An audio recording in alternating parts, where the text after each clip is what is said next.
All right, today we are going to do a review of, we're going to start the review of the TDA writing process.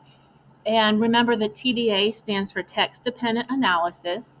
On Tuesday, you'll be writing your text dependent analysis for the South Carolina Ready writing test. The good thing is you already have experience with this. This is the practice test that we took a few weeks ago. I did notice that as students were taking the tests, some people would read the prompt first, which was really great, read the text, which was perfect, but then just started typing an answer. And that is not quite the way the writing process works. We have to go through a process in order to get to that final draft. You don't just write the final draft. So that's what we're going to do this in three different ed puzzles. I'm going to show you how to move through the full writing process to produce your best writing, because this one actually counts. And we're going to use a text that focuses on this little hippo. If you look, she's so cute. Her name is Fiona, and she's a baby hippo. So you're going to learn all about who she is, because that is going to be the subject of the text that you're going to be analyzing. So, the very first thing you do when you get your TDA test next Tuesday is you read the prompt. Then you read it again. And then you read it one more time, because you really want to make sure you understand all parts of the question. So, I'm going to read the prompt once, but really you should be reading it 2 to 3 times. Okay, so this is the prompt. We haven't even read the text yet. This is what you're going to have to write about and what you should be thinking about as you're reading. This article explains how the staff at the Cincinnati Zoo raised Fiona the hippo from birth and helped her become a celebrity. So they haven't really told us anything yet. It's just kind of a summary of the article. Here comes the part that you're going to have to write about. It says, write an essay analyzing. That means just breaking something down into different pieces, analyzing how the author uses text structures to support the reader's understanding. Text structures, that is how the piece of text is put together. If it were a piece of fiction, it would be like the elements of plot, the rising action, the climax, the resolution, how the text is put together. But this is a nonfiction text, so it's different from plot, and I'm going to show you that in a little bit when we read the text. The last part of the prompt says, use evidence from the text to support your answer. You always have to use evidence when you're writing a TDA. Without evidence, there's nothing really to talk about. So you have to always find evidence. So you're going to be looking for evidence about text structures as you read the text. And we did this. This is step 2. We did this. We practiced this before. I want you to do it one more time by unpacking the prompt. So if you go to Google Classroom number 128, there's a link to unpacking the prompt where you're going to highlight what you should be thinking about as you're reading this text and what you should have to be writing about. There's an example there. Look at the example and then just highlight the 2 parts, and that's all you have to do. It does not take long at all, but this is good to unpack the prompt so you know exactly what it is you need to think about and what you need to write about. So what I need you to do is pause this ed puzzle and go open that assignment, do that assignment, and then come back to finish up today's assignment. Tomorrow, you're going to actually do this on the back of your organizer, where you're going to unpack the prompt. But today, we're just going to do it for practice. First, who is Fiona? Let's watch this little video so you can get an understanding of her story and what the text that we're going to be reading. Fiance or diva, but for a demure little 400-pound hippopotamus by the name of Fiona. She's like a little miracle baby. I would say so. She's the only known hippo to survive after being born 6 weeks premature. She weighed a mere 29 pounds, as the staff at the Cincinnati Zoo worked round the clock, coaxing the newborn back from the brink. She has 9 bottles total. She's getting about 4 gallons a day. Every step documented as she slowly grew from playing in her own wading pool to nap time. This little girl is so popular, she's been viewed more than 100 million times on the zoo's Facebook page. The Fiona fan club waits with noses pressed against the glass. Why a little hippo? She's adorable. She stole our hearts. She's really nice and she's really small like me.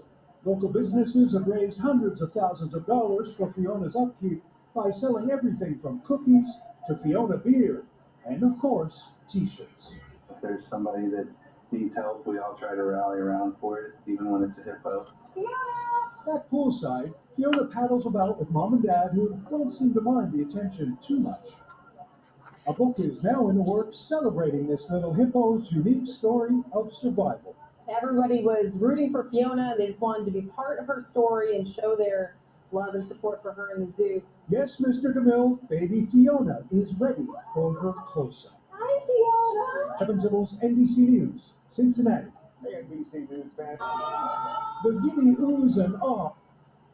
All right, so isn't she adorable? I think she's so cute. Look, she doesn't even have teeth in that picture. She's so little. So we've unpacked the prompt, we've read it several times. Now we're going to think about that prompt as we read the text. This is step 3. So at your desk, you should have a copy of the Fiona article. This is your text. I copied it in color for you just to make it a little bit easier to read. You will need a pencil and a highlighter to highlight evidence and to label the different pieces of evidence for the text structure. So if you don't have those, the article or those writing utensils, go ahead and get that now. Okay, so I'm going to be reading this to you today. Of course, on Tuesday, I can't read the text to you. And as I read, I want you to make sure you're looking for how the text is kind of organized and put together and how that helps you understand the article better. Okay? And then when we're done, I'm going to go back and we're going to label some different pieces of evidence that would be good to put in your answer. So the title is How to Raise a Hippo. The subtitle is The Staff at the Cincinnati Zoo Raised Fiona the Hippo from birth and helped her become a celebrity. And if you look at that image, you can, of course, see her as baby Fiona. And it says, here's Fiona about 2 weeks after she was born. Her first tooth appeared about a week later. So it's always important to look at the images and read the captions that go along with the images. It gets you more information. All right, now on to the text. This time last year, staff members at the Cincinnati Zoo in Ohio were buzzing with anticipation. Bibi, the zoo's 17-year-old Nile hippopotamus, was going to have a baby. But the excitement soon turned to panic. Bibi gave birth to a calf named Fiona on January 24th, 6 weeks earlier than expected. Newborn hippos usually weigh from 50 to 120 pounds, but Fiona weighed just 29 pounds. I was amazed she was alive, says Christine Gorshak, the zoo's curator of mammals. She was just so tiny. Fiona was so weak that she couldn't stand on her own. She had to learn, had she been born in the wild, the hippo likely would have died that night. The zoo staff knew it was up to them to save her. Fiona's story of survival became one of the feel-good stories of 2017 and made her an online star. Okay, if you look underneath that, it says words to know. It gives you some vocabulary. If the article gives you vocabulary, make sure you read it. So the word premature, we're going to see that in the next section. That means born too early. Pre, remember that's a root that means before time, before it was time to give birth. And then captivating is another vocabulary word that means capable of holding people's attention or charming. So she's very charming. She holds people's attention. She's captivating. All right, this section is titled Humans Help Out. From the start, Fiona's keepers knew they had a tough task ahead. There was no record of premature hippo ever being born alive, let alone surviving. The odds were not in our favor, Gorsuch explains. Early on, the staff cared for the baby hippo 24 hours a day. One of their biggest jobs was making sure she was getting the proper nourishment. Fiona was too weak to nurse from her mother, so zookeepers mixed Bibi's milk with a special formula and fed it to Fiona from a bottle. The staff also had to carefully regulate the newborn body's temperature. To keep Fiona warm, they set her up in a specially heated room and wrapped her in blankets. They even snuggled with a tiny hippo at night. Another challenge was keeping Fiona's skin moist. Most hippos spend about 16 hours a day in the water, but because Fiona was too weak to stand, she couldn't go into the zoo's big hippo pool. Instead, zookeepers had to hold her for a while. Instead, zookeepers had to hold her while she splashed around in a kiddie pool. Next section, A Star is Born. The staff at the zoo weren't the only ones watching Fiona. The day after she was born, the zoo started a blog to update the public on her progress. Each day, the zoo shared photos and videos that showed how the little hippo was doing. A growing online audience watched as Fiona reached every new milestone. By March, Fiona was strong enough to stand on her own. On March 6th, the zoo posted a video, turn the page, of Fiona nervously walking up a ramp into her new, bigger pond. To date, it has been viewed more than 21 million times on Facebook, making it the most popular of the dozens of Fiona videos. In mid March, Fiona moved into a new living space and had her first taste of normal hippo food, hay. As her health improved, the zoo staff decided it was time for Fiona to get to know her mother. Bibi hadn't seen her calf since the day Fiona was born. The team was worried that she wouldn't recognize Fiona and might even harm her. But Bibi responded well to her baby. By July, Fiona had arrived into the big outdoor pool with her mom. Now that Fiona was outdoors, her fans finally had a chance to see her in person. The zoo says its attendance for 2017 increased more than 20% from the year before, and that its star the hippo had a lot to do with that. It's an against all odds kind of story, and she's insanely cute. And she has so much personality, says Gorsuch. Those things together just make her very captivating. Last section, A Happy Hippo. Fiona no longer needs round the clock care, but her keepers still closely track her development. By mid December, she weighed 625 pounds, just about what a hippo her age should weigh. Fiona will celebrate her first birthday this month. Gorsuch says the staff is looking forward to many more exciting moments for Fiona and her many fans. We hope for a normal, happy hippo life for her, says Gorsuch. She's an all-star hippo, by Tracy Culligan. Okay, and we're not done. The pictures to the right, we have to read that information too. So it says Fiona's first year. So it looks like this is like a timeline. So it shows you when she was born and all the way through to how she looks in the end. So the first picture's caption reads, "A few weeks after she was born, veterinarians attached a tube to Fiona's nose to help her breathe." You can see her, if you look carefully, you can see the tube attached to her nose. Probably it was with oxygen. The second picture's caption, "When she was 2 months old, Fiona drank about 2 gallons of formula a day." The third picture, the caption reads, "Fiona took a lot of naps when she was younger, even when she was in the pool." So how cute is that? She's being held in the pool while she's taking a nap. And then the last picture, the caption reads, "Say cheese." Fiona played with her mom, Bibi, in the zoo's big pool last summer. Look at the difference in size between Fiona and her mom. So Fiona has a lot of growing to do. So what we did is we read the text very carefully. I hope you were thinking about the way that text was organized and put together, because we call that text structures. And what we're going to do now is you're going to take the highlighter And I want you to highlight evidence and label the evidence with a pencil on the white border of the article, so that when you go to work on putting together a draft, you have all the evidence kind of labeled, ready to go. So here's my copy, a digital copy of the article. And let's take a look at the structure, how it was put together. First, it says catchy title or hook. So whatever is written in the yellow arrow, I want you to write in pencil, and then I want you to highlight with the highlighter. In this case, it would be the title. So the title is part of the structure. It's what the whole article is about, and that's definitely part of how a nonfiction piece is organized. The second piece that we should notice is this interesting image, and it kind of hooks the reader. The title hooks the reader, so you want to read what this the story is about.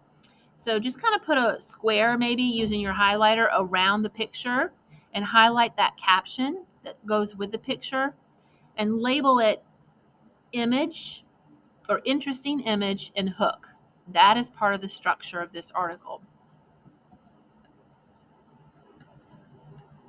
The next one is that subtitle or the little overview. Underneath the title, highlight the words that are in boldface black and label that summary overview. That gives the reader a little bit more detailed information about what this text is going to be about. That is part of the structure. All right, so the first 4 paragraphs are the introduction. And in the introduction, there's a lot of background information. So you're going to want to highlight the introduction. You could put a big square around it instead of highlighting every line, and label it Introduction Background. Those vocabulary words at the bottom of the page, their definitions, that's definitely helpful. It helps the reader understand words they might not know the meanings to. So you want to highlight those and label that vocabulary definitions.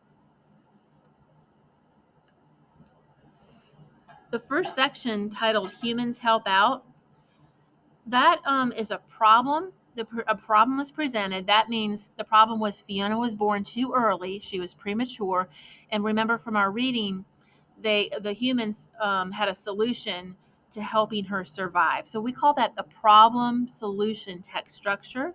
So if you want to highlight the title of that section and label it problem solution as best you can. You might have to write at the bottom of the page and draw an arrow up to that section. We call that problem solution. And then the next section, A Star is Born, that was a lot about focusing on her fame, how she became famous, and how that helped the zoo increase attendance, actually. So it explains the videos they posted on Facebook and how she became famous. So you want to label that. This part explains her fame. All right, on the back, we still have some more that we need to highlight and label. The everything that's in that red or hot pink section, Fiona's first year, that whole series of pictures, that's a timeline. We call that chronological order or sequence. And it's also a summary of the major events in her life for that first year. So if you would I would outline it with the highlighter, that whole section, and label it timeline, summary of events. That's a very helpful part of this article. It's part of the structure. Also, within that timeline, there's all those captions. So again, highlight one of those captions and label it Captions Explain Images. And that very last section, that's the conclusion. And what's good about this part of the article is that it gives us an update on her progress. So we know how she's currently doing at the time this article was written. So I would put a square or a rectangle around that last section and label it conclusion, update on her progress. So now what you have is you've read the prompt, you've unpacked it, you read the text, you thought about the prompt as you were reading the text, and you have labeled it for evidence. So now, when it's time to start organizing your ideas, you have all the evidence you can use already labeled. And that's a really good thing to do when you're taking the test. You can do that on little sticky notes, you can highlight it. There's different ways to do that digitally when you're taking the actual test next Tuesday. Good job. You finished the first 3 steps. We'll work on the next 2 steps in the next video.